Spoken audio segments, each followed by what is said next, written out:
It is the early hours of March 18th, 1990. Boston's St. Patrick's Day, crowds have gone home, and a cold mist settles over the empty streets. Inside the Isabella Stewart Gardner Museum, a building modeled after a 15th century Venetian palace, everything is still. At the security desk sits 23-year-old night watchman Rick Abath. The museum's defenses are thin. No cameras watch the galleries, only motion detectors quietly printing their logs onto a dot matrix machine beside him.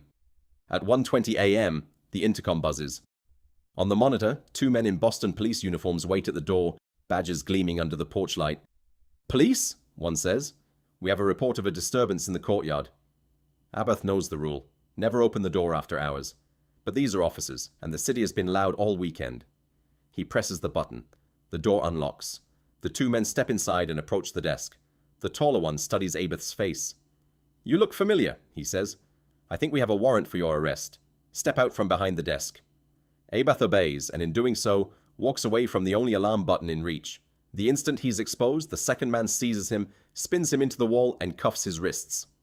"You're not under arrest," the first man says, producing a roll of duct tape. "This is a robbery.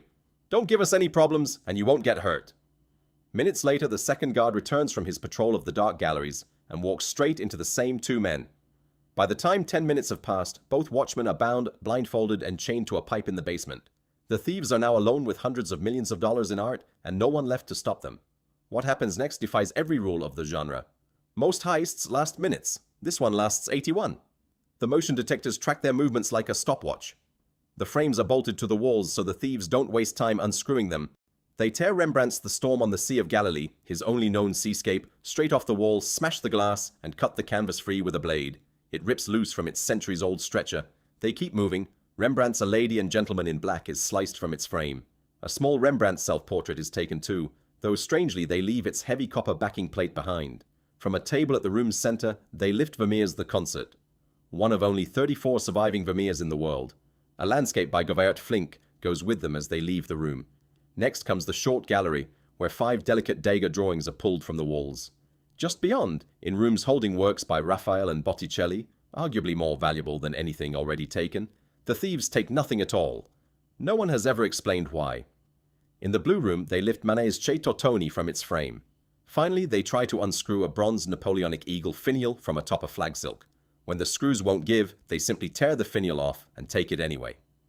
At 2:45 a.m., the motion detectors fall silent. The building is quiet again.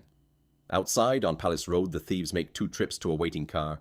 Rolled canvases, worth what will later be estimated at $500 million, loaded into the back like nothing more than cardboard tubes. Then they drive away into the Boston night. The theft isn't found until 8:15 a.m. when the morning shift arrives. The front desk sits abandoned.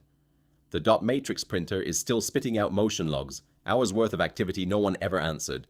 Police are called, and officers find the 2 watchmen exactly where they were left, taped and chained to the basement pipes. Upstairs in the Dutch room, investigators walk into a scene of quiet devastation. Broken glass on the floor, and the massive gilded frames of Rembrandt and Vermeer hanging empty on the walls, their torn linen edges the only proof of what once hung there.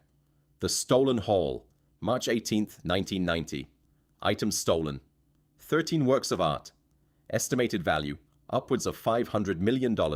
Key losses: The Storm on the Sea of Galilee, Rembrandt; The Concert, Vermeer; Chez Tortoni, Manet. The FBI investigation that follows chases leads across the globe. Boston mob figures, the Irish Republican Army, a $10 million reward offered for information. Not one piece has ever been recovered. Today, the Dutch room looks exactly as it did that March morning.